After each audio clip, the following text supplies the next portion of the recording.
Good morning, everyone. My name is Anna, and today we are ranking all the currently available books in the Never After series by Emily McIntire. There are 6 books in this series so far, and they are all dark romances which use elements from Disney movies and other classic fairy tales. The premise for each of these is that the villains are finally getting their romantic happy ever afters. I want to say that these books are contemporary retellings, but they're really not. They just use some of the names and iconography from a few Disney movies and a plot point every now and again. The author calls them adult fractured fairy tales, but I don't think that means what the author thinks it means. In order of release, we have Hooked, which is based on Peter Pan, Scarred, which is Scar from The Lion King, Wretched, which is Wizard of Oz themed, Twisted, which is Jafar from Aladdin, Crossed, which is based on The Hunchback of Notre Dame, and the latest release, which came out in November 2024, Hexed, based on The Little Mermaid. Before we begin, I do want to preface that these are dark romance books, so there will be discussions of some violent and messed up stuff happening, as well as brief discussions of spicy scenes. I'm not going to be overly graphic, but I am going to mention the word sex. I have read all 6 of these books, and I thought it would be fun to rank them from best to worst, so let's get started.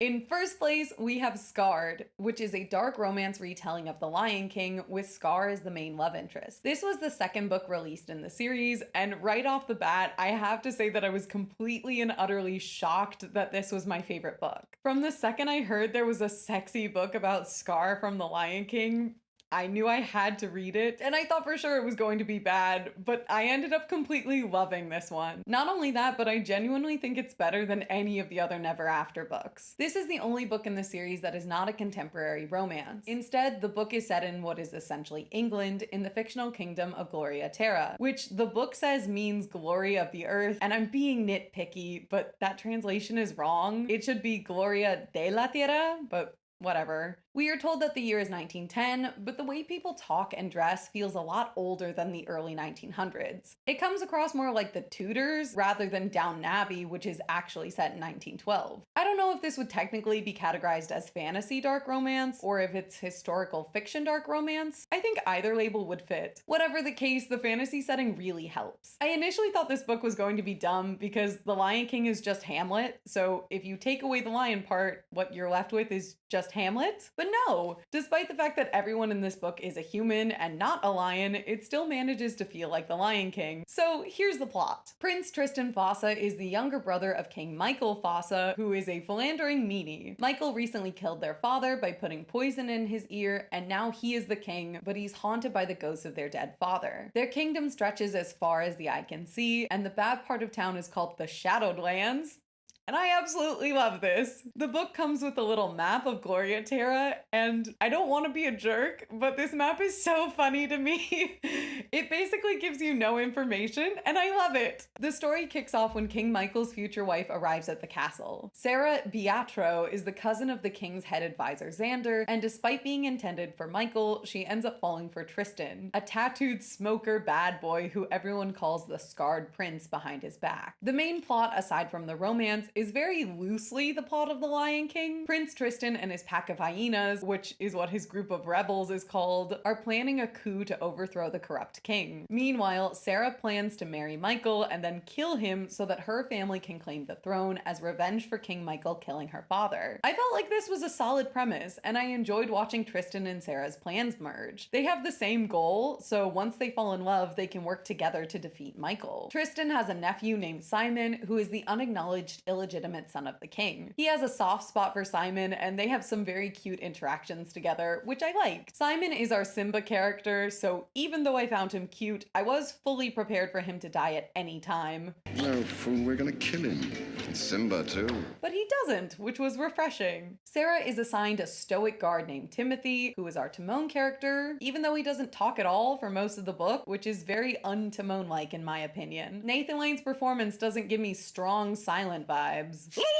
Tristan uses the secret underground tunnels to sneak out of the castle and meet his subjects, but he also runs into Sarah and they flirt in the tunnels. He calls her Little Doe, which would probably sound dumb in real life, but the British man who narrates narrated the audiobook really made it work, and I liked it a lot. Sarah and Tristan keep flirting with one another while she tries to figure out what he's up to when he sneaks off to meet with the hyenas. We learn that Michael gave Tristan his signature scar by hitting him with a fire poker as a child, which I think is a brilliant piece of backstory. This is definitely something I wish they explored in the original Lion King, and I was curious to see if Disney gave his scar an origin story in the new live-action prequel movie Mufasa, and they did, but it was just okay, and I like this fire poker explanation better. At some point, Tristan takes Xander captive, tortures him for information, and kills him for reasons I don't entirely remember, but I do think we're justified. I'm pretty sure he's tangentially related to killing his dad, something like that. Sarah sees Tristan kill her cousin and discovers he is the rebel king who has been sowing dissent, so she attempts to kill him but can't go through with it because she loves him. Tristan reveals that Sarah's uncle and cousin were the ones who actually killed her father. They plan to manipulate her into killing King Michael on their behalf and use her as a scapegoat so they could steal the throne out from under her. This makes it okay for Sarah to team up with Tristan to kill Michael and get revenge on her family. Sarah attempts to seduce the king and drug him with laudanum, but her maid rats her out. Tristan and Sarah are both caught and tortured by Michael, but Sarah escapes and brings the rebellion back for Tristan. She helps free him, but there's a stampede in the underground tunnels while Simon is hiding there. Sarah sacrifices herself so Tristan can save Simon, and she gets captured for a second time. Tristan returns for her in a blaze of glory, burning down the whole castle to rescue her, and he kills his brother by dropping him off the side of a cliff, at which point we get the iconic delivery of "Long live the king." Long live the king. And Tristan ascends the throne. I think the actual line is, "I'd say long live the king, but that would be a lie." But it doesn't really matter. I said that this book keeps to the Lion King side of things, and that's true for the most part. Sarah's uncle is named Raf, as in Rafiki, even though the book says it's short for Raphael, and her cousin Xander is clearly Zazu with his horn-rimmed glasses, which is a little detail I very much appreciate. They capture Xander and keep him in a cage, just like Zazu in the movie. It's a small world after all. No, anything but that. Tristan's underlings are called hyenas, and they meet at the Elephant Bones Tavern, which is, again, iconic. The three hyenas who actually get names are Shayna, Edward, and Belinda, which I thought were pretty close to the names of the original hyenas from the movie, Shenzi, Ed, and Bonsai. The love interest is named Sarah B, as in Simba's mother, Sarabi. Sarabi! Which I found hilarious. Every chapter from her perspective starts with Sarah B, which is something none of the other books do. No one else has their last initial in the chapter headings, and it's incredible. This book also included a bunch of lines from the movie, which tickled me to no end. I didn't know I wanted that, and I loved it. Tristan says stuff like, Oh, I shall practice my curtsy. And don't turn your back on me, Scar. And it was everything I could have hoped for. I loved it every single time it happened. However, as much as this book is The Lion King, it also incorporates some of the classic elements of Hamlet. King Michael kills his father by putting poison in his ear, which is how Claudius kills the king in Hamlet. But Michael also sees the ghost of his dead father haunting him, so Michael is both the Mufasa character and the Claudius, and also Hamlet, which I do find a little confusing in terms of theme. The Queen Mother is named Gertrude, there's a character named Claudius who tries to assault Sarah and is a general schmuck, so naturally Tristan has to kill him. Sarah's handmaiden Ophelia is secretly hooking up with Michael, who we established as our Hamlet, and she's the one who betrays Sarah by giving away her plans with Tristan. In the end, Ophelia drowns herself for no reason. Way to be true to the source material. In the epilogue, Tristan and Sarah relinquish the crown to their nephew Simon, who's returned from exile to become the new king, and the main characters essentially retire to go bang for the rest of their days. Since this is a dark retelling of The Lion King, I did not expect the Simba character to become king, or for Tristan to graciously step down from the throne. I thought for sure there would be more bloodshed, but I was cautiously happy with this ending. When I first heard about this book, I assumed Scar would be the male love interest and Nala would be the female love interest, with Simba as the antagonist, but I was pleasantly surprised that the author chose to focus on the adults from the beginning of The Lion King with Scar, Mufasa, and Sarabi. Overall, I was fully prepared to be a hater for this book, and instead I adored it. This is the only book in the series to take place in another time period, and I think this was an excellent choice for the adaptation. The time period and fictional kingdom helped me suspend my disbelief, and I don't think this premise would have worked as a contemporary romance. I like the characterization of Tristan as a broody bad boy covered in tattoos that he draws himself, who genuinely wants to help people and overthrow a corrupt government. The plot isn't groundbreaking, and everyone's motivations get a little muddled at times, but I think it captures the energy of the media it's referencing. When Tristan holds court in the Elephant Bones Tavern with his minions, it feels like the song Be Prepared. Despite this book's insistence that Tristan is a villain, he seemed like a pretty decent dude who's just misunderstood. I particularly like the voice actor who narrated Tristan. I thought he did a great job, and I want to shout him out because I don't think people recognize how important good acting is for audiobooks. I loved the affect he chose and thought his line delivery perfectly captured the energy of Jeremy Irons without being a direct impression. This book rocks, and I believe it is the best in the series. If you can suspend your disbelief or dissociate or whatever it is you need to do to get over the fact that this is a spicy adaptation of The Lion King, then I fully recommend this book. 8 out of 10 when compared to regular books, but for this series, 10 out of 10.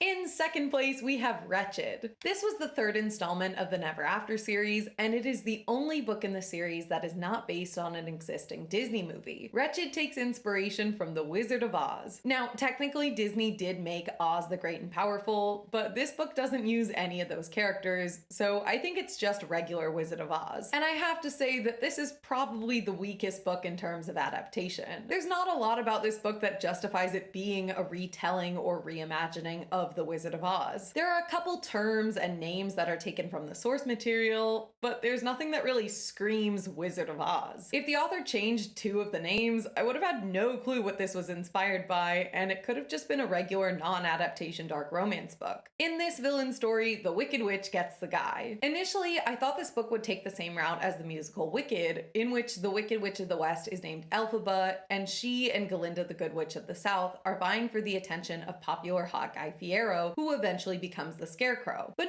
no, it was actually a bit of a challenge to figure out who everyone was supposed to be in this book. Our Wicked Witch character is Eveline Westerly, and she's the brains and most closely guarded secret behind her father's drug empire, but she is not the Scarecrow character, so that was an unnecessarily confusing description. She follows the yellow brick road in their backyard to her underground top secret garden where she grows poppies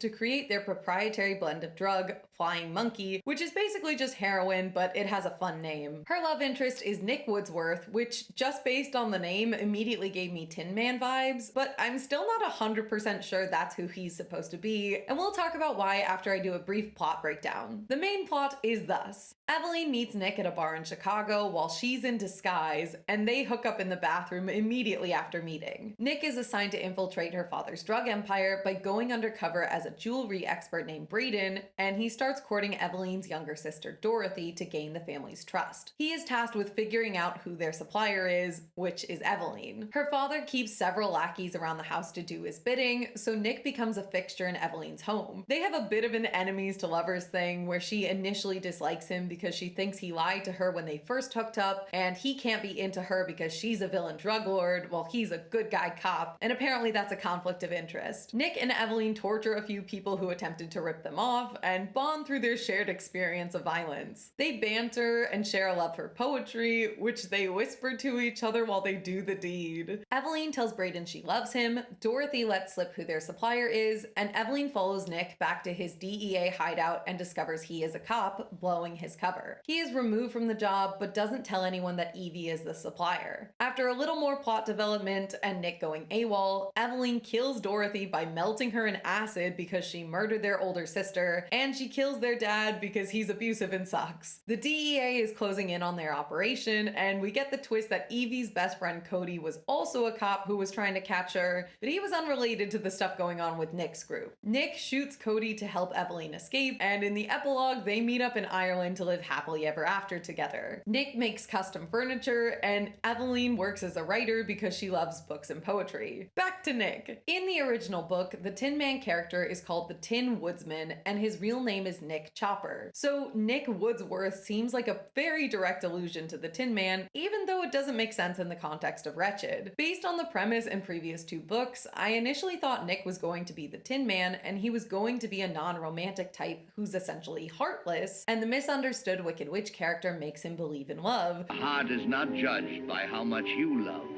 but by how much you are loved by others. But I could not have been more wrong. Evelyn is the main baddie in this book, and she's fully wicked. She's the one running her father's drug empire and killing people, while Nick basically has a heart of gold. He's a sweetie for pretty much the entire book, and he doesn't do anything that would be considered heartless, at least not toward any of the main characters. So I don't know why he's the Tin Man. It doesn't make sense to me. He genuinely cares about his friends, his sister, and Evelyn. He starts to lose himself in the role of Brayden, and is a bit violent when they rough up some of the drug buyers, but that's it. I feel like if any character from the OG had sexual tension with the Wicked Witch of the West, it would have been the Wizard of Oz himself, like they did in Oz the Great and Powerful. That would have made a lot of sense with the whole enemies to lovers thing. Nick using a false name and masquerading as Brayden would have been like the wizard hiding behind the curtain and pretending to be super powerful. Pay no attention to that man behind the curtain. Aside from Evelyn, we have a few other Wizard of Oz characters. There's Evelyn's annoying younger sister Dorothy, who's trying to usurp Evelyn's authority with their dad and tarnishing the Westerly family name. Zeke, a burly Irish gang member with a soft spot for Evelyn, who's supposed to be the Cowardly Lion character because he's selling out the cartel to the DEA in exchange for a plea bargain, which is actually a good one. Points for Zeke. We have Evelyn's computer whiz friend Cody, who is nicknamed Oz. Evelyn had an older sister named Nessa, who was pushed off the family's boat by Dorothy, and she's obviously supposed to be the Wicked Witch of the East character because Nessa had ruby red heels, which Dorothy takes and wears after their sister's death. I'm pretty sure this name is the one and only thing taken from Wicked, because that is the sole piece of media that refers to the Wicked Witch of the East as Nessa. Listen, Nessa. Yes?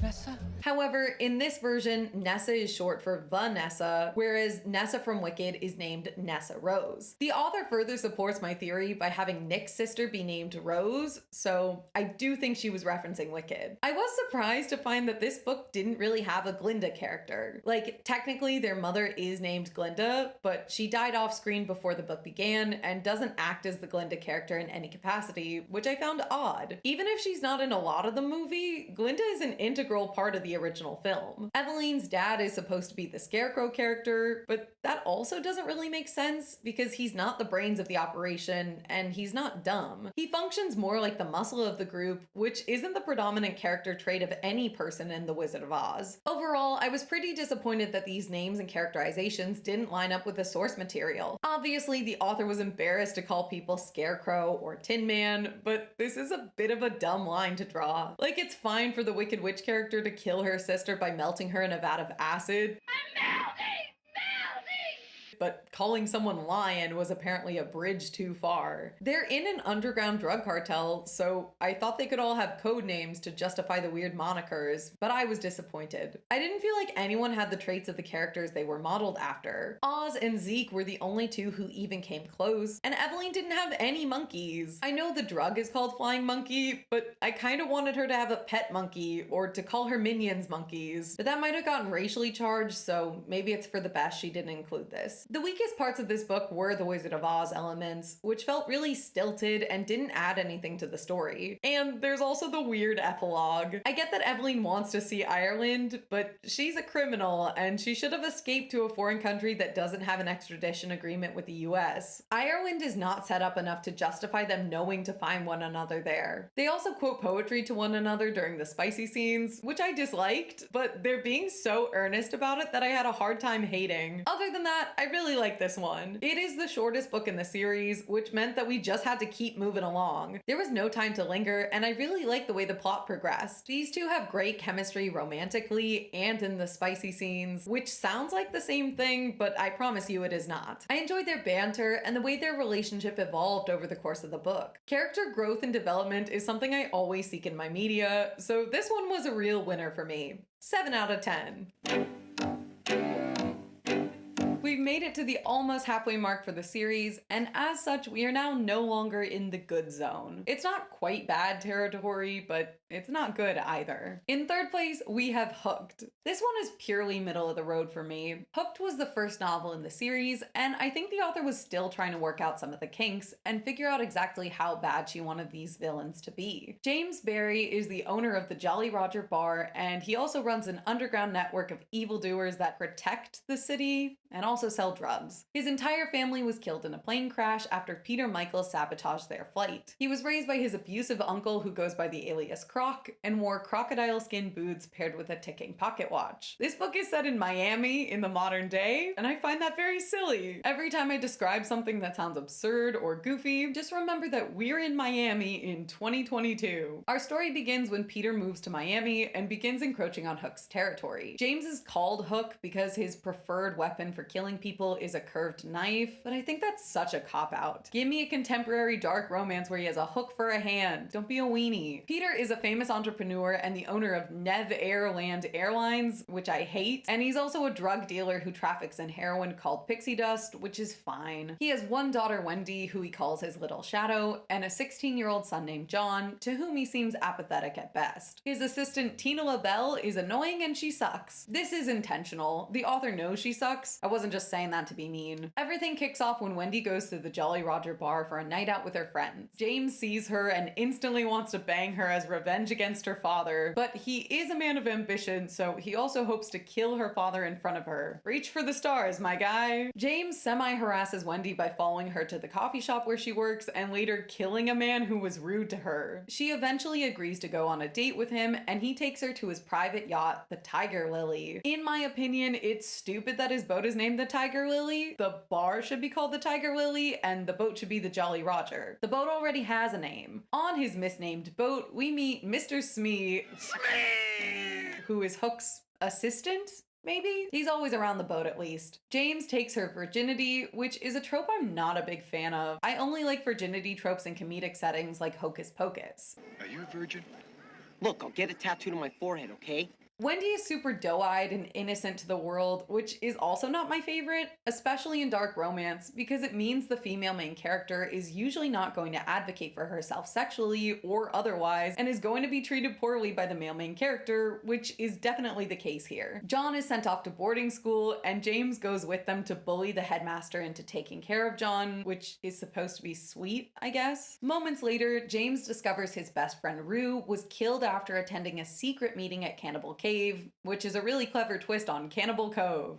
Hook immediately jumps to the conclusion that Wendy purposely tricked him into taking her brother to school as a diversion while her dad killed Rue, even though he has no proof and Wendy has literally never acted like this ever. James then kidnaps Wendy on her birthday and holds her hostage in the creepy torture basement of the Jolly Roger in an attempt to force a confession from her, but obviously she wasn't in on this plan. He takes her to the boat to clean up and they attend a gala together where Wendy is nothing but kind and nice the entire time, and James realizes that Peter didn't even notice his daughter was missing for 3 days, one of which was her birthday. During the gala, someone burns the Jolly Roger to the ground, and James still kind of thinks Wendy was in on this. And even when he seems to realize his mistake, he locks her in the bedroom of the boat for another few days. Smee allows her to escape and tattles to James, but Wendy just sits on the dock and waits patiently for him to return instead of trying to get away, because she knows that James will kill John if she runs, and also he put a tracking chip in the gaudy necklace he gave her. He's super angry with her for trying to leave, but she's overwhelmed by how sexy he is, and they make out for a little bit. In total, 30% of this book is Hook kidnapping her, holding her against her will, or threatening her loved ones. It goes on for entirely too long, and I don't like it. Even when he knows she didn't harm his friend or burn down his business, he still keeps her locked up without her phone, her own clothes, or the ability to leave, which is just not hot to me.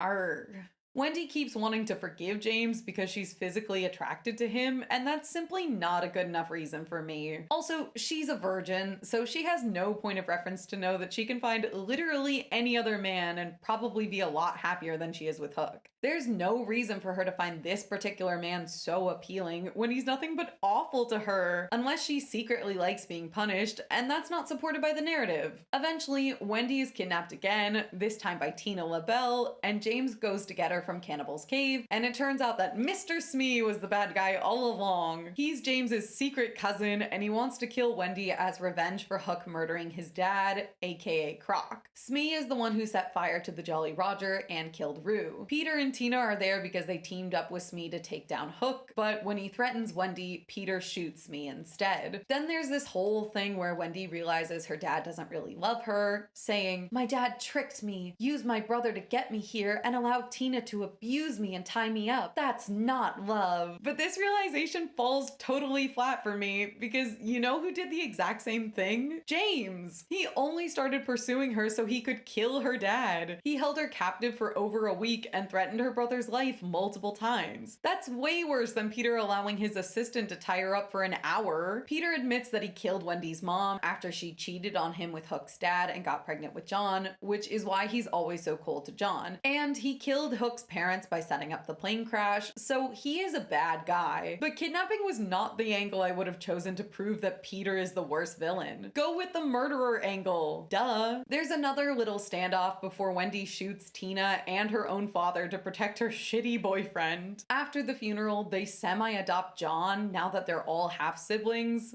which is kind of gross to think about. Wendy and John have the same mom, James and John share a dad, and Wendy and James are now married. They live on the yacht with their son Rue, and Wendy still works at the coffee shop, which I find so silly and hilarious. I originally wasn't going to include quotes in this video, but I feel like I have to share a couple lines from Hooked, so here are the worst ones in my opinion. "It's impossible not to care for you, Wendy. If it was, you'd already be dead." Sorry, but I just don't find that kind of declaration hot. It's not my thing. "Cousins means that he's my uncle's child, but my uncle didn't have any children." I mean, yeah, that is what it means to be cousins. Thanks for explaining. "How many secret family members does James have?" The answer is 2. Which isn't a lot, but it's weird that it happened twice, right? Overall, this book is fine. It's not good or bad. It's just okay. Some of the writing is good, and the two main characters have decent enough chemistry when he's not kidnapping her, but I don't think it nailed the Peter Pan adaptation at all. If anything, this book reads more like an adaptation of Beauty and the Beast than Peter Pan. Wendy jokes about getting Stockholm Syndrome from being held captive, and since that plot takes up 30% of the book, one could argue that it's the most prominent mechanic of the story. Yes, there is kidnapping in Peter Pan, but not to this extent. I was a bit disappointed that Wendy did not get shot with an arrow or have a birthday present turn out to be a bomb. I felt like that was a pretty obvious missed opportunity. I was also surprised that Wendy didn't have any Native American friends. This entire cast and the main characters of the other books are predominantly white. There's not a lot of people of color in any of these books, not even as background or side characters. James is definitely the worst of the villains in this series, which I both liked and disliked. He is actually a villain, which fulfills the premise of the book, but he's abusive to Wendy, which makes me not like him or want him to get with her in the end. It's a fine book, and I wasn't bored reading this, so I give Hooked a 5 out of 10.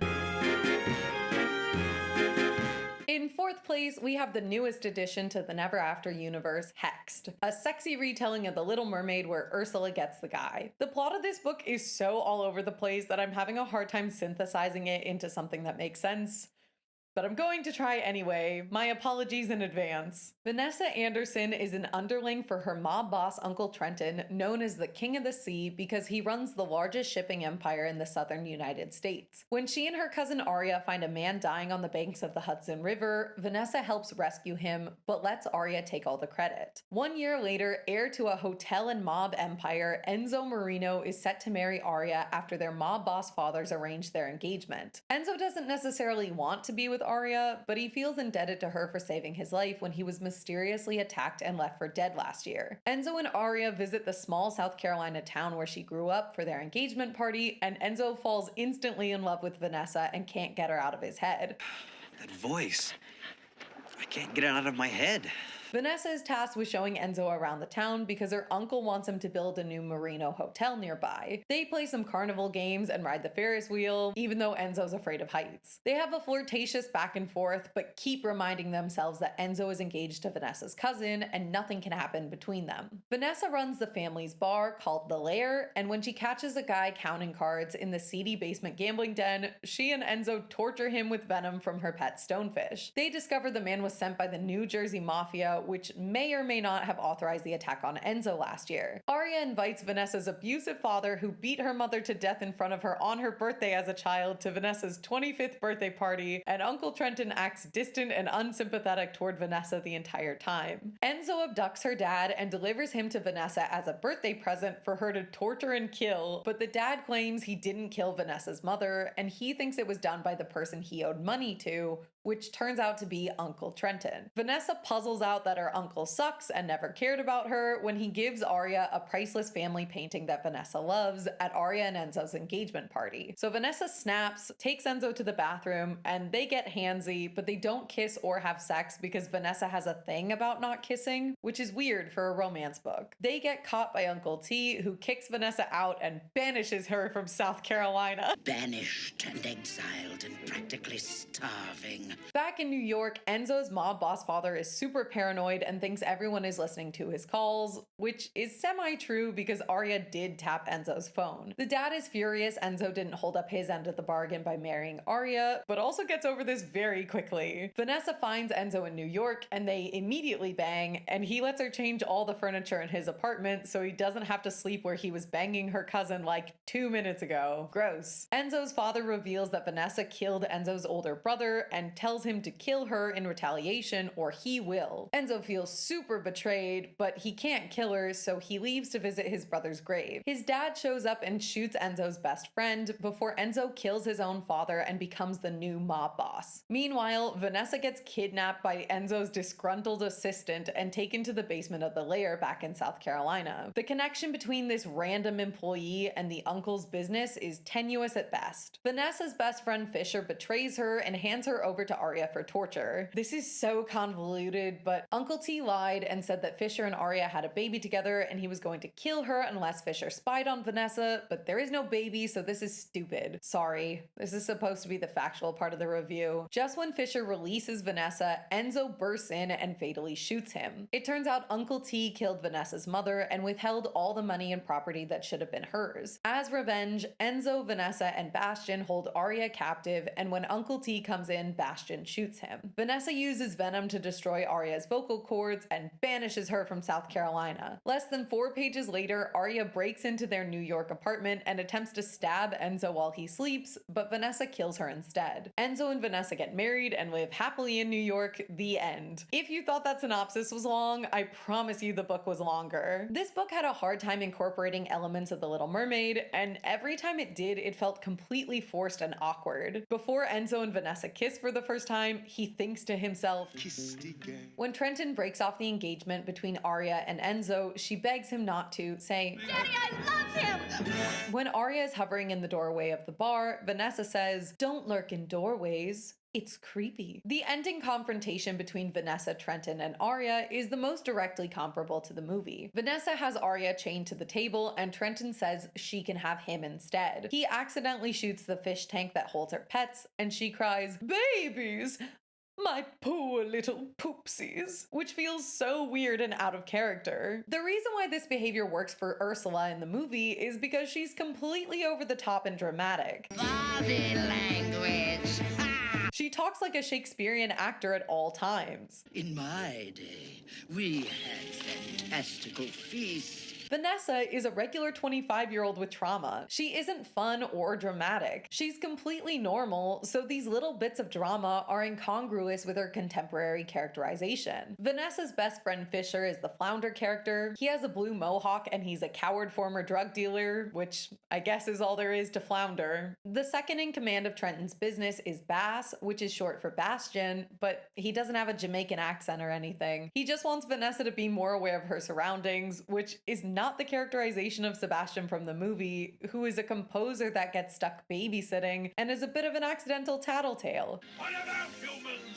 Uncle T is called the King of the Sea because he owns a large shipping company, but they don't do anything with that specifically because everyone is too busy being generically evil. We're told Arya is a singer, but she never sings or does anything related to singing or using her voice, so it doesn't feel like a big deal when Vanessa ruins her vocal cords. In the movie, Ariel loves singing, and we're shown how important her voice is to her, so it's a big deal when she sacrifices it in exchange for a pair of legs. While she's hanging out at Vanessa's bar, Arya has a tangle in her hair, so she opens one of the silverware roll-ups and starts combing her hair with a fork, which is the most unsanitary, unhinged thing I have ever heard. I have a brush you can use. Why? This dingle thing works just fine. I'm sorry, but there is no reason for a human woman in 2024 to call a fork a dingle thing. She knows what a fork is. Dingle thing is not a phrase. Like, what are you even talking about, Arya? Vanessa has pet eels, but the only fish she seems to care about are her stonefish, Flora and Jack, which are obviously supposed to be Flotsam and Jetsam, but I thought this was a bit of a letdown. I wanted her to have pet electric eels so she could torture her victims by dunking them in water and letting the eels electrocute them. I thought that would be cool. Additionally, the prose uses aquatic descriptors, which I found off-putting and poorly integrated. A dubious feeling slithers around me, latching on like tentacles, shaky and unsure. What? You'd be at the bottom of the Hudson, your body nothing more than fish food. What? You've got your loyal little fish boy here to keep watch over me. What? Just leave him for the fish to find. Arya says this when they discover Enzo lying on the shore, which doesn't make any sense because he's lying on the shore. How would the fish find him? And my personal least favorite line, I didn't feel the need to keep hitting a dead fish, which is not a thing. No one says that. I don't know where the author got these idioms, but they don't make any sense. And yet somehow she missed the most obvious phrase, sleeping with the fishes. I can't believe I read this whole Little Mermaid themed mafia book and not once did someone threaten the other guy with this phrase. I am befuddled. I also want to mention that this book felt very 2010s coded to me. None of the other books feel this way, so I don't know what's up with this one specifically, but it didn't feel contemporary. For example, Vanessa gets a shirt that says, "In my mermaid era," and the point of the scene is that it's a cheesy tourist shirt, but it still felt dated to me. Similarly, the catty dialogue between Vanessa and Arya came across as very immature and high schoolish when they're supposed to be in their mid-20s. There's a scene of Arya holding court in their high school cafeteria, and it felt straight out of Mean Girls. When I read the description of Enzo and all his arm tattoos, I couldn't help but picture that one BuzzFeed article from 2014 of all the Disney characters as hipsters with tattoos. I think I'm more disappointed by this book than any of the others because I had really high hopes for it. The original tagline I read was, "He's the prince of La Cosa Nostra, she's the witch who steals his heart." Maybe I'm reading too much into this, but based on that tagline, I thought for sure this book was set in a fictional kingdom in another time period. I thought Vanessa was going to be a real witch, or at least some type of potion maker in this fictional kingdom, but that is not the case, and I was really disappointed. When they say that Enzo is the prince of La Cosa Nostra, that actually means he's the second in command of the New York mob. And when they say that Vanessa is a witch, what they actually mean is she likes crystals and believes in manifesting. I can't imagine anything lamer. Like, with that criteria, half the people in LA are witches. Hexed also doesn't make sense as a title. Most of the other books have something to do with the source material. Scarred because Tristan is Scar, and in universe he is called the Scarred Prince. Hooked because James is nicknamed Hook and uses a hooked blade. Wretched is not really related, but I understand why she couldn't use Wicked because that name was already taken. I honestly think this one should have been called Twisted because of the twister that brings Dorothy to town, and there should have been a tornado in Wretched. The only connection between Aladdin and Twisted is the Star Kid musical, which is also a retelling of Aladdin from Jafar's POV. And then when the moment is right, they whip it out. You know, their songs. So it is a little weird for the author to call attention to that fact. But Hexed has nothing to do with The Little Mermaid. When I heard the title, I actually thought it was going to be about Maleficent from Sleeping Beauty because there's a West End musical from 2021 called Hex, and it's based on Sleeping Beauty. I understand that Ursula is a sea witch, but Vanessa is just a normal human woman. No one gets hexed in the entire book, and there is no use of witchcraft whatsoever, so I don't get where this name came from. It seems random to me. I know it's not much better because she still doesn't have magic, but I would have called it Witched and had Vanessa be nicknamed the Sea Witch for the whole book. But Manifested or Mermaided would also have been acceptable. This book felt like an amalgamation of all the ones that came before and didn't add anything new to the dark romance conversation. However, it is most similar to Wretched. Vanessa and Evelyn both have dead moms, both have a father figure that treats them like trash and favors their other daughter, both are underlings in their crime family who don't get the appreciation they deserve, both kill their father figure and their sister, both are betrayed in the finale by their best friend who then gets shot by their love interest, both own family bars, both steal their sister's boyfriends, both have lots of mommy issues and trauma, both have bratty sisters who give them mean nicknames and are secretly brought into the crime family business by their dad behind their backs, both of their families have boats, both have characters named Vanessa, Nick and Enzo's moms are addicts who are probably both dead, and both books spend half the time telling us that the main couple can't be together because the male love interest is dating the heiress of the crime family and they need to stay in the dad's good graces. There are too many similarities between these books to ignore. Since these are the only two in the series where the woman is the main villain, it ended up feeling like a direct repeat of Wretched, but with The Little Mermaid as the backdrop. Except this book is almost twice as long as Wretched and not even half as much fun. Coming in at 544 pages, this is the longest book in the series, and there was absolutely no need. The book should have ended after Uncle T caught Vanessa and Enzo in the bathroom. The entire banishment could and should have been skipped, and it would have saved the readers 144 pages. Just cut from chapter 34 to chapter 49 and nothing changes. Have Vanessa find out her uncle killed her mom, they have a showdown, and she lives happily with Enzo. The end. Everything in this book was dragged out, and it felt like it was actively wasting my time because the plot was not advancing and the romance wasn't advancing, so what is going on? In my opinion, these books should always be under 400 pages in length. If you're not writing the next great American classic, there is no reason whatsoever to hit the 500 page mark. These books are the most fun when they're hot, quick, and snappy. We get some action, some romance, they fight a bad guy, and end happily. I'm not reading this for the realism, so I don't need them to fall in love and develop their relationship in real time over the course of months. I don't want stupid obstacles to keep the main characters apart for over half of a 500-page book. It's absurd and just serves to annoy the audience. Not to keep hitting a dead fish, but I really didn't care for this book. Most of the other books in the series have gotten me fired up, either because they were good or because they were so bad that it infuriated me, but I didn't feel much of anything while reading this book. Maybe I'm experiencing some dark romance brain rot, but I didn't feel like Enzo did anything all that bad. He beats up her abusive father, and then Vanessa is the one to do all the dirty work of killing him. In the end, he kills his own father, her best friend, his assistant who betrayed him, and a random guy who sexually assaulted Vanessa in high school, so he is guilty of murdering 4 people, but that's not till the last 50 or so pages of the book. Before then, he keeps talking about how big and bad he is, but he doesn't do anything to back this up, so I don't really believe him. We have 2 torture scenes total, which are basically all Vanessa, and Enzo just stands on the sidelines. I've read way more messed up romance books since starting this series, so now Enzo just seems kind of bland in comparison. He's a little possessive, but doesn't do anything about it. He gets mad when people call Vanessa names, and he tells them to watch their mouth. Watch your mouth.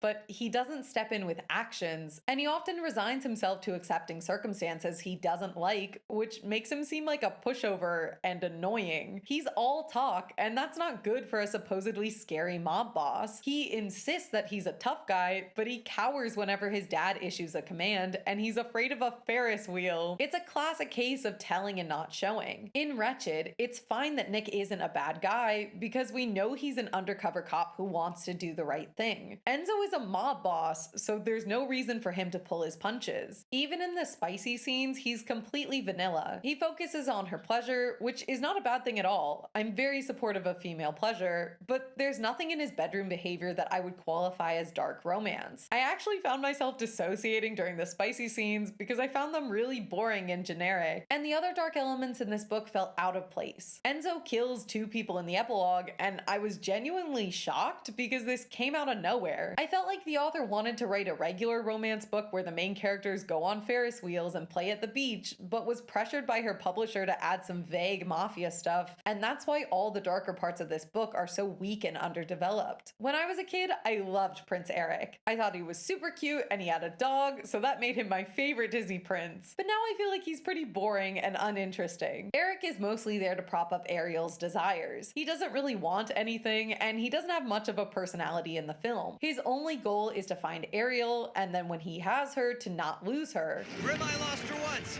I'm not gonna lose her again. Which is fine, but not great when you have to see things from his POV. He needs to have some additional thoughts and feelings to round out the character, and I just didn't feel that here. I actually thought the 2023 live-action Little Mermaid did a better job of giving Eric some extra personality by having him take an interest in international trading. I had a similar problem with Vanessa's character. She feels nothing like Ursula, which is understandable because she is in fact a 25-year-old human woman and not a 40-plus octopus lady, but I still think the author failed to capture the energy of the character. Ursula is melodramatic, ambitious, and manipulative. That's a good premise for a character, but I see none of that in Vanessa. She says she's a bad bee who can take care of herself, but I don't believe her, because at one point she gets kidnapped by Enzo's normal, non-mafia personal assistant. She doesn't stand up for herself or manipulate anyone particularly well, and she's super whiny. She wants her uncle's approval so badly, and all she can do is complain about not having his affection. But upon reflection, it doesn't make narrative sense why he doesn't care about her. She does everything he asks, and in theory he should like his niece. She's done nothing wrong, and unlike in Hooked, we never get a reveal of why he hates her. Just one line saying, "You look just like your mother and I resent you because whenever I look at you I see my own guilt," would have been enough to make me happy. I don't think that's too much to ask of an over 500-page book. Once again, I listened to the audiobook for this and I found the accents for the characters really annoying. Vanessa and Trenton have thick southern accents, which made them sound more like Charlotte and Daddy LaBeouf from Princess and the Frog than Triton and Ursula. And Enzo has a thick New York mob boss voice, which I just couldn't take seriously. The accents during the spicy scenes were completely out of hand, especially the guy trying to do a female southern accent while in the throes of passion. Enzo, please. It made me laugh every single time. I never really pictured Prince Eric as Italian. Weirdly, the author decided to make Vanessa Danish. Her real name is Ursa, but she goes by her middle name Vanessa. This is weird because in the movie, Ursula lives in the ocean. I assume that Atlantis is in international waters,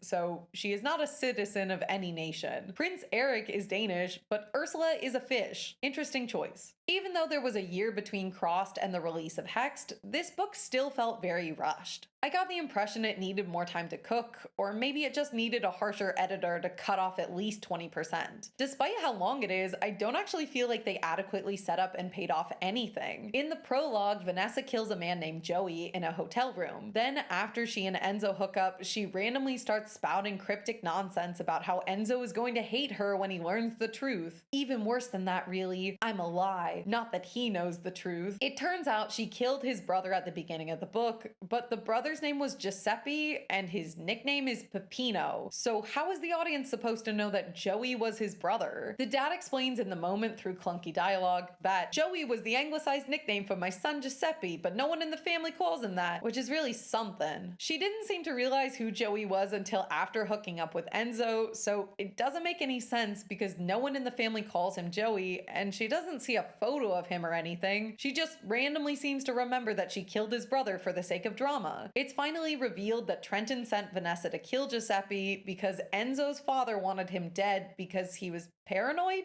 Maybe? Which is so convoluted I wanted to scream. From the book's description, the dad might have schizophrenia, but we're never told explicitly. Whatever the case, it just doesn't make any sense, and it wasn't set up that Vanessa knew she was killing Enzo's brother. I thought the death at the beginning was to set the stage and show how sexy and ruthless Vanessa was, and I almost forgot about it entirely because there wasn't anything special about that moment other than the fact that she was staying at a Marino hotel, which is the company Enzo's family owns. It felt hastily added as though the author tacked it on last minute for the Act 2 low point and forgot to go back and integrate it into the rest of the story. Similarly, the setup of Trenton actually being the one who sent an evil henchman to kill Vanessa's mom was fine, but the payoff was bewildering. In the book, Vanessa remembers her mom going pale and telling her to hide. Vanessa asked, "Is it Daddy?" And the mom nodded yes. Then a man came in, yelled at her mom, and beat her to death. We find out Trenton sent whoever it was, but I still don't know who actually beat her mom or why the mom lied and said it was Vanessa's dad. She had no reason to lie to her daughter in that moment unless it was to protect her, but that doesn't make any sense because if the dad was charged with killing the mom, then Vanessa would be sent to live with her uncle, which we just established is super dangerous for her because he's the one who killed her mom. The setup and payoff don't work for me or feel satisfying. Enzo says the only way he can get out of his engagement is by becoming the next mob boss, which sets up the idea that he has to kill his dad in order to be with Vanessa, but then he gets caught cheating and the engagement is called off immediately, so it feels stupid that he still needs to kill his dad later. We lost the motive entirely, so now it just feels callous. Similarly, Fisher's betrayal felt forced and dumb. We established there was romantic history between Arya and Fisher, so when he betrayed Vanessa, I thought it was because he was still hung up on Arya and they were secretly hooking up. But then we get this super lame excuse about a secret baby and we never get closure on that. Vanessa believes that Trenton lied about the baby, but after she says it's a lie, no one else discusses it. Fisher dies and we never get an answer. I initially thought it was really interesting that Vanessa let Arya live. This is the first book that lets the antagonist go, and I was really excited about this prospect. I like it when authors switch things up, and this was definitely something different from the previous books in the series. But then 4 pages later, Vanessa kills Arya anyway, and it doesn't actually matter, which totally bummed me out. It just felt hollow and pointless. There was no reason to drag it out for an additional couple of pages. And finally, the mystery of what happened to Enzo is never solved. We find out the reason why he was on the shore that night was because Arya was supposed to kill him and she failed. She was sent by Trenton on behalf of Enzo's father, who was, again, paranoid, I guess, but we still don't know what actually happened. How was he attacked? Arya shows up with a broken shoe while Enzo is unconscious on the beach, but the author never shows a flashback to the events that led there, and Arya doesn't explain further. I don't need to be spoon-fed information, but I would like an explanation of why her shoe was broken, how she planned to kill him, and why she was in an emerald green evening gown on the shore of the Hudson River. Arya confirms she was supposed to kill him, but that's all the discussion we get, which is really annoying because the mystery of who's after Enzo is probably the most interesting thing about this book, and the author didn't even know it. They wasted 100 pages on nonsense, but couldn't spare a minute to tell me what happened in the central mystery of the book. Overall, I rate this book 4 out of 10. It's definitely below average for this series, but I feel bad giving it anything less because I didn't actively hate reading it. I was just so annoyed with this book and how everything felt cobbled together. Each individual piece was fine, but the finished product was less than the sum of its parts.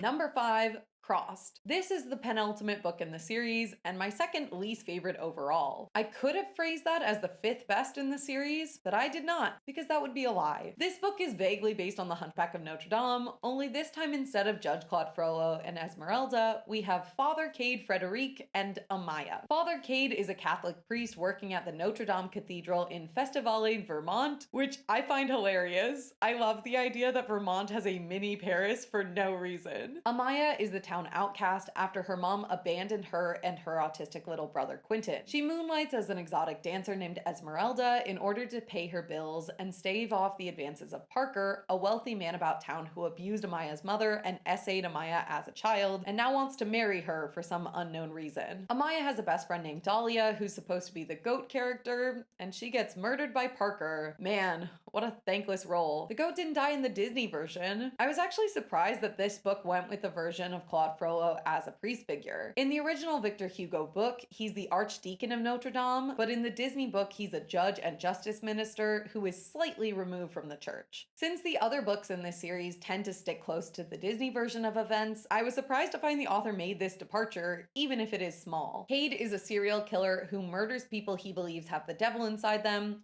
mostly sex workers, and then he whips himself as punishment for his sins, which is also something that's not in Hunchback, either the Disney iteration or the original book. There's a moment in the book where Frollo stabs himself to show Esmeralda how much he desires her, but that's it. The self-flagellation felt very Scarlet Letter coded. That and the fact that Amaya is ostracized by the entire town because her mom once yelled that Amaya was a witch. Big Scarlet Letter / Crucible vibes. This is a very dark book and not all that romantic. Cade is constantly talking about how he needs to kill Amaya, which puts a bit of a damper on the sexiness of this book. He stalks her constantly, but even so, they rarely interact for the entire first half of the novel. There's nothing to bring these two characters together and then force them to stay in one another's orbit. Amaya meets Cade in the strip club where he's following Parker, but then nothing happens. We don't get the character lock-in necessary to make this work. Additionally, Amaya seems really nice, and she doesn't deserve the horrible treatment and abuse she gets from everyone in town until she snaps at the very end, bashes a woman's head in with a paper towel dispenser, and kills her own mother who is now a nun. This book is so wild. After Cade kills Amaya's best customer from the strip club for getting aggressive with her, she becomes the prime suspect in his murder case, and she is forced to marry Parker so he can weaponize his wealth and resources to protect her. Parker wants Amaya to be virtuous, so she is forced to attend meetings with Father Cade, which finally gets them stuck in the same room together for a bit, so that is at least an improvement for the second half of this book. Amaya starts visiting Cade's home to talk together, but he views her as a temptress and blows very hot and cold for the majority of the book, but not in a hot way, in an annoying way. After he whips himself, Cade goes to the nun who lives in the mountains to bandage his wounds, and we eventually find out that she is Amaya and Quentin's mother who abandoned them. Ultimately, Amaya and Parker get married. Parker discovers Amaya has been sleeping with Cade, so he kills Dahlia and kidnaps Quentin before trying to murder Cade in his home. As a result, Cade kills Parker, frames him for the murders that Cade was perpetuating, and everyone escapes to France to live happily. I did enjoy the last 100 or so pages of this book, and I was begrudgingly happy with the ending, but this was not my favorite in the series by a long shot. I think this book was not helped by the fact that it is the second longest in the series with 418 pages, and it probably would have benefited from cutting 10% of the fat. This is a book that probably needed to be set in a different time period. Cade calls Amaya a witch a bunch of times and even worries that he might have put a spell on him, and he's not saying this as a joke. He genuinely believes it, which feels so out of place in a contemporary setting. Like, what modern 35-year-old man genuinely believes in witches? It makes him look so dumb. If this were set in the 1700s, it would totally make sense for a priest to fear witches.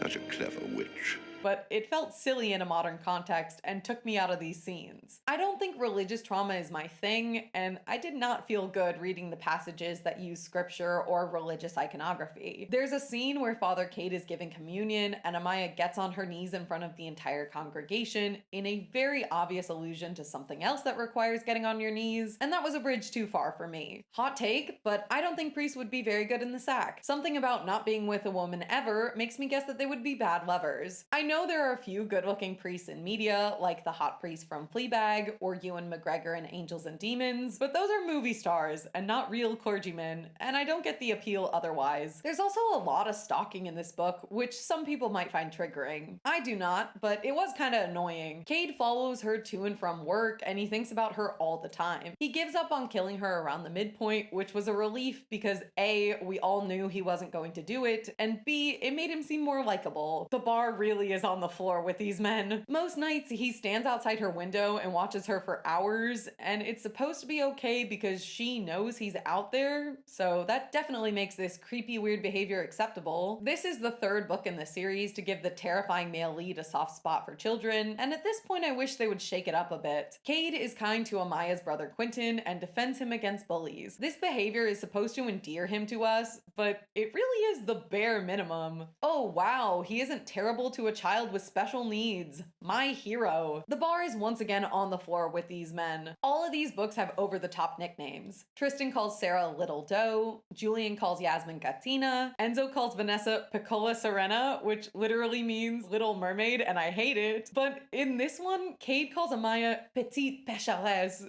which is Little Temptress in French, and I was just not into this nickname. I don't know what it was exactly, but I found this one to be such a turnoff. I think part of the problem was that I really didn't like the audiobook narrator for Cade. Hello, Petite Pécheresse, I whisper in her ear. He's doing this thick French accent the whole time, which is admittedly correct for the character, but I found it really unhot and annoying. Sorry to this man. The ultimate irony of this book is that Disney already wrote fanfic of The Hunchback of Notre Dame where the villain gets the girl. In the 1996 Disney movie, Phoebus and Esmeralda live happily ever after together, whereas in the book, Phoebus manipulates and uses Esmeralda and she dies in Quasimodo's arms. So it's not actually changing the source material to make Phoebus the bad guy. When I read Hunchback in high school, I thought he was a schmuck. Look at that disgusting display.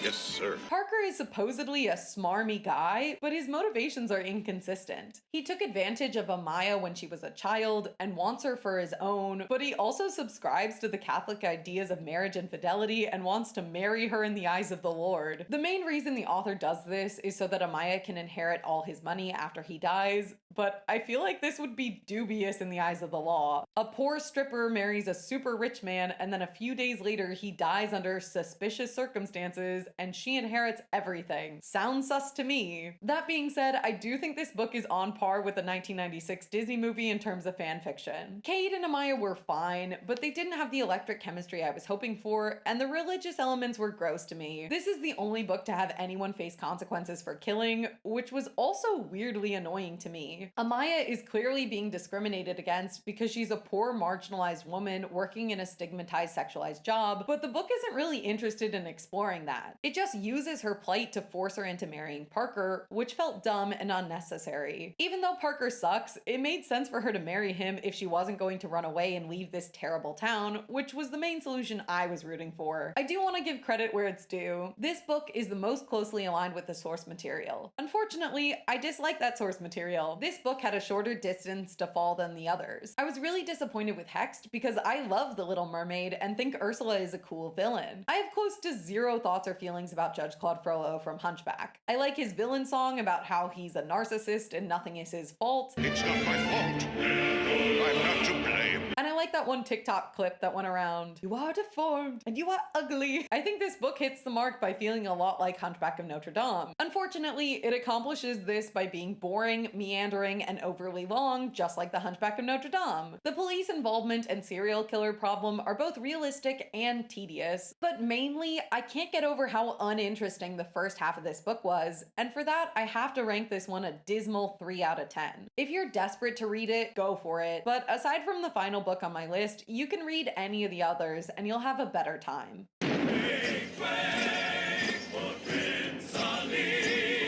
Coming in dead last place, we have Twisted, a retelling of Aladdin, and of course, the villain gets the girl. This time, instead of Jafar and Jasmine, we have Julian and Yasmin. Julian is Italian and has a fraught relationship with his abusive mother. I never really got Italian vibes from Jafar, but okay. He is the right-hand man of Yasmin's father, and he killed his own dad with his pet boa constrictor named Isabella. Initially, I thought Isabella was a substitute for Iago, but it turns out Julian also has an evil lackey named Ian, who's supposed to be the real Iago character, so I guess Isabella is supposed to be a stand-in for that one time Jafar turned into a snake. Perhaps you'd like to see how snake-like I can be. Yasmin is the only daughter of Ali, the CEO of Sultan's Diamond Company. She likes photography, can't drive a car, and is super annoying. Ali is a misogynist and wants Yasmin to marry a man who can take over the family diamond business before he dies of lung cancer. So he's pimping her out to rich men for dinners, but Julian wants her to marry him so he can kill her and assume control of the diamond business himself. The princess will marry me. As expected, this causes conflict. There's also a whole subplot about Julian sending a team to find a missing lamp in Egypt because he wants to bring sultans into the rare antiquities market, and then the final showdown is all about this stupid lamp. This is it? The lead archaeologist for the lamp search is a woman named Jeannie with a J, and she has blue hair. Yasmin has a boyfriend named Aiden, who's the Aladdin character, and he's not great in bed. That's literally the only strike against him. Oh, well, that and being poor. Aiden goes to Egypt at Julian's suggestion because he believes finding the lamp will win Yasmin's dad's approval. He's giving off big, I'm gonna turn evil at the midpoint vibes, and then he does nothing for 90% of the book, only to turn evil in the last 15 pages. Yasmin gets blackmailed into a forced marriage with Julian to protect Aiden, even though her dad also disapproves of Julian. But you're so old. and Yasmin later figures out that her dad would have approved of Aiden, but she's too much of a coward to speak up about it. Yasmin is incredibly whiny and meek for the entire first half of the book, and they don't have sex until the book is 84% done, so it's not like that can distract the audience from how obnoxious she is. Yasmin is wishy-washy, and she keeps thinking over and over why she can't tell her father about Aiden, how disappointed he'll be with her, but she also refuses to tell Julian that she belongs to him, which is why they don't have sex for the majority of the book, which is also really annoying. Yasmin and Julian take their private jet to Egypt, and Jeannie gives Yasmin the lamp so she can use it as a bargaining chip to escape the forced marriage to Julian. At home, Julian's assistant turns evil and kidnaps Yasmin with help from a rival antiquities dealer named Darren Anders, and I have no idea who this man is supposed to be. I can't think of a name that is remotely close from the Disney film. There's a scuffle, and Yasmin's best friend Rhea is shot while Yasmin escapes with Aiden. It turns out Aiden wanted the lamp so he and his mother could stop working for Ali's family, and Yasmin shoots and kills him because of this, which makes her seem like a really bad person, and not in a fun way. This scene was so infuriating to me because just like in Hooked, the motivations of the good and bad guy are the exact same. Julian forced her into marriage because he wanted to kill her and steal her father's company and all the assets tied up with this, but somehow Aiden is the true bad guy because he wanted to free himself and his mother from what is essentially indentured servitude. Yasmin is like, wow, you really can't trust the loyalty and honesty of the poor, which just makes her seem like a complete jerk and a hypocrite because Julian also comes from a poor background and is manipulating her for money. The message of this book is don't trust the poor because they are always trying to take what you have, but also it's okay if someone wants to use you for your wealth as long as you eventually think they're hot enough to make up for this. When I wrote my first draft of this script, I thought I must have forgotten parts of the plot because this summary seems so thin, but I read this book a third time to see what I missed, and the answer was nothing. This summary is spot on. Aiden leaves to find the lamp. Julian tells Yasmin he'll kill Aiden unless she agrees to marry him, so she marries and moves in with him. We keep waiting for her dad to die of lung cancer, but it's off screen, and the lamp is off screen, so there is nothing happening in the plot aside from them being married. Julian is a big jerk to her, and then 60% of the way through, she just decides that he's hot and stops being mad at him, even though he does nothing to earn her forgiveness. Around the same time, he randomly decides that he likes her and doesn't want to kill her, even though he still believes she's an entitled spoiled brat. All of which is true. They go to Egypt together and he gets jealous when Aiden forcibly kisses her, but these two have literally only been together for 3 weeks, and 2 of those weeks he was either not at home or actively being a jerk to her. In case it wasn't obvious, this was my least favorite in the series. The two leads have very little chemistry, and the circumstances by which they get together feel contrived and forced. Not that there's really such thing as a natural feeling forced marriage plot, but I think there are better written versions of this trope. It was a slog to get through the entire first half of the book, which I found surprising because the previous 3 in the series were at least interesting, if not good. This is going for an enemies to lovers thing, which I usually like, but this one did not click for me. This book didn't have the decency to give me anything I was hoping for in a dark romance fairy tale retelling. It's not very dark. Julian spanks her one time, but other than that, he's all talk. We're told that Julian's a serial killer who murdered everyone above him on the corporate ladder, and somehow no one found that suspicious. He says he planned to kill Yasmin's dad, but thankfully the lung cancer is taking care of that for him, so once again he doesn't get his hands dirty and isn't being villainous. He has a 23-foot python in an enclosure in his home, which he sometimes takes out and walks around with on his shoulders, and I have to say that I don't believe this at all. I get that Julian is supposed to be 6'6", but no way he can casually carry around a 23-foot python or even have one that big in his home. The biggest python ever recorded is a reticulated python named Medusa, who is 25 feet long and weighs 350 pounds. There was a 19-foot Burmese python found in Florida in 2023, and that's the record for biggest Burmese, so I think it's fair to assume Julian has a retic. After Googling, it does seem like they could eat a human if they were cut up into portions, but I don't believe any python could eat 3 grown men within the span of a few days, and I still have my doubts about this specific fictional man's status as a pet owner. Jasmine in the original movie is such a good character. She's compassionate but naive. Here you go. She is strong-willed and knows her own worth. She has no problem standing up for herself to her father, Aladdin, or Jafar. Standing around deciding my future? I am not a prize to be won. So this interpretation of Jasmine as a whiny princess who's incapable of doing anything for herself and bends easily to the whims of the men around her is really patronizing and demeaning in my opinion. Jasmine in this book is a people-pleasing doormat with anxiety, and it sucks. This is nothing like her firecracker personality in the movie, so it comes across like the author just hates Jasmine from the 1992 movie for no reason. Bottom line with this one is there's just not a lot of romance. That would be fine if there was anything else going on, but since every other source of tension is shoved into the background, it means that the weakness of the romance is a glaring problem with this book. We never get the feeling they're falling in love with each other. They have very few nice moments together in general. Julian teaches her to drive, and that's nice, but the moment is interrupted so Yasmin can be sexually harassed by a random police officer. Other than that, there isn't any relationship growth. They hate each other until the 60% mark, and then the author just decides they're in love after the appropriate amount of time has passed, and it really seems like they're just sexually attracted to one another, not in love. Additionally, the fairy tale retelling aspect felt really weak. There is no Abu or magic carpet. Once again, I think this novel could have benefited from being set in another time period because the dad's misogyny and the forced marriage felt completely at odds with paragraphs about Yasmin going to Oregon State University. This book unironically uses the line magical kitty twice, and that's enough to justify me giving it a 2 out of 10 rating.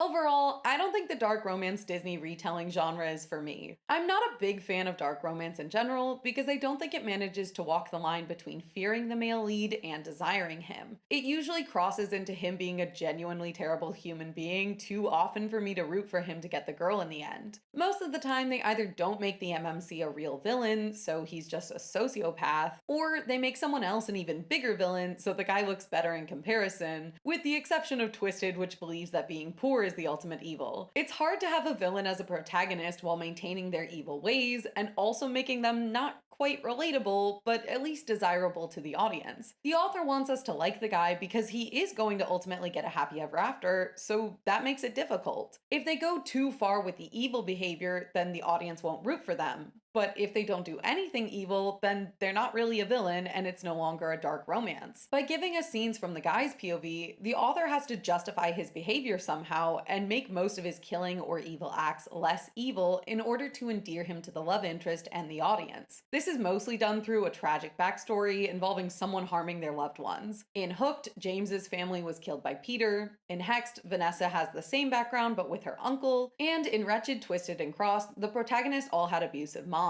In Wretched, Evelyn's mom gave her self-esteem issues and treated her terribly. In Twisted, Julian's mom abused him. And in Crossed, Cade's nun mother figure beat him severely. I think there are ways to make someone emotionally complex while maintaining their evil nature, but in this series, it's mostly mommy issues. I also found it annoying that the females had to become killers as well to justify them wanting to be with the ruthless male lead. Amaya bashes a woman's head in and kills her own mother, Wendy shoots her father and his personal assistant, and Yasmin shoots Aiden for being poor. These usually happen so late in the game that it makes the female love interest feel like a completely different person and turns them into a cartoonish Harley Quinn style villain. The only two that feel justified are Nick and Sarah. We see Nick lose himself in the role of Brayden as he becomes more entrenched in the drug empire, and he displays violent behavior towards rivals long before he shoots Cody. Similarly, Sarah always planned on bringing down the Fossa family as revenge for her father's death, so it doesn't come out of nowhere when she pulls a knife on Tristan or when she fights at the end of the book. It feels set up and properly developed. All the others feel barely cobbled together to justify why a nice girl would want to be with a violent guy, and it didn't really work for me. I can suspend my disbelief enough to understand why a sheltered nice girl could want to be with a violent killer who's good in bed and wholly devoted to protecting her. I get the appeal of a fictional hot man who would kill anyone who tries to harm you and also wants to raise a family together. I don't need her to turn evil to make 280 pages of his bad behavior more acceptable. Personally, I think it's best to have him be an evil baddie to everyone else, but he's got a soft spot for the romantic lead. It's still not a healthy relationship in real life, but this is fiction, and fictional relationships don't have to be healthy. Women like fictional men because no matter how scary they are, they can't actually hurt you. It's okay to want them and express sexual desire because they are bound by the constraints of their medium. The audience knows this is a romance that is going to have a happy ending, so they don't have to fear real violence or or harm from these men or their relationships. The audience sees both perspectives, so we know his advances are wanted, and it's not creepy or callous when he treats the FMC poorly because we can read his thoughts and desires. We know that at his core he loves her and is going to protect her, which is something you can't get from real life. Your real life partner might tell you they love you, but they don't let you read their thoughts so you can figure out their secret motivations for tricking you into this marriage of convenience. In general, I thought the fairy tale adaptation portion was often the weakest part of these books. As I mentioned in the beginning of this video, the author has a disclaimer at the start of each novel that this is not a literal retelling. It's an adult fractured fairy tale, but I still don't know what that means. The plots have nothing to do with Peter Pan or Wizard of Oz or Aladdin aside from the names, so I don't get what about it constitutes a fractured fairy tale. If anything, the Never After series feels like a marketing gimmick to get people to read these dark romance books that have nothing to do with the source material. Hooked and Wretched are drug dealer dark romances, Twisted is a forced marriage dark romance, Hexed is a mafia romance, Crossed is a priest-stripper forbidden romance, and the Disney names are just there so the audience can go, oh, the bar is called the Jolly Roger. I know the Jolly Roger. The author doesn't even incorporate the themes of the books they're fracturing. Aladdin is about a poor boy being more than what they appear on the outside. There's so much more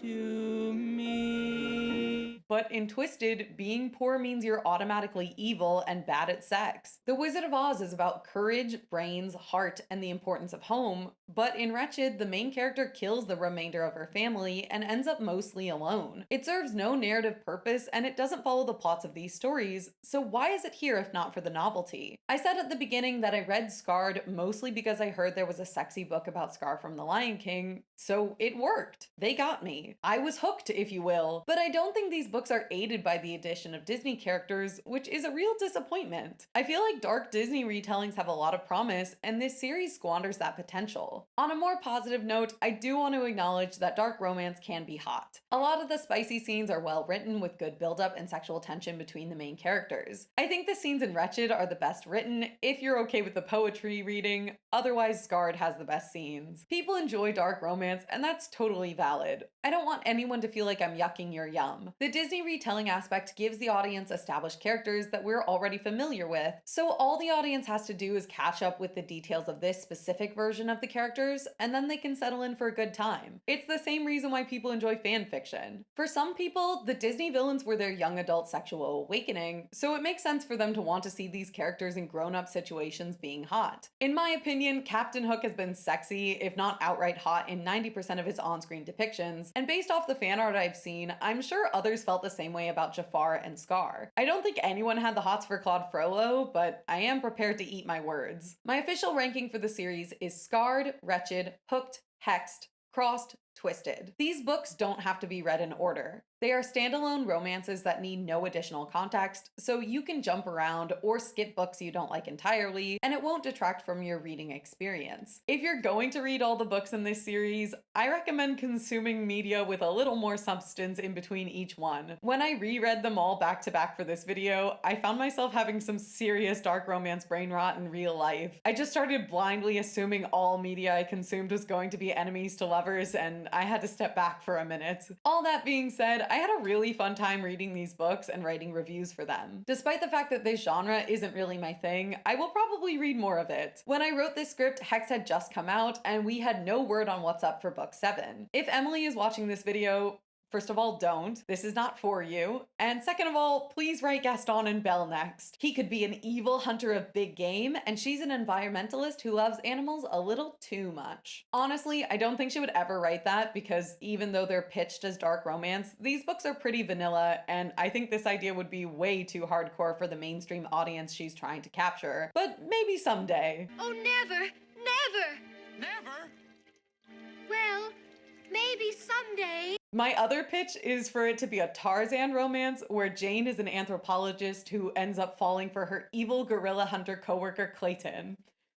That one's pretty niche, and I think it has potential. I'm probably going to read book 7 when it comes out, and in the meantime, if you have any other recommendations for dark romance, Disney adaptations, or other books you want me to review, please let me know and I will read them too. Bye!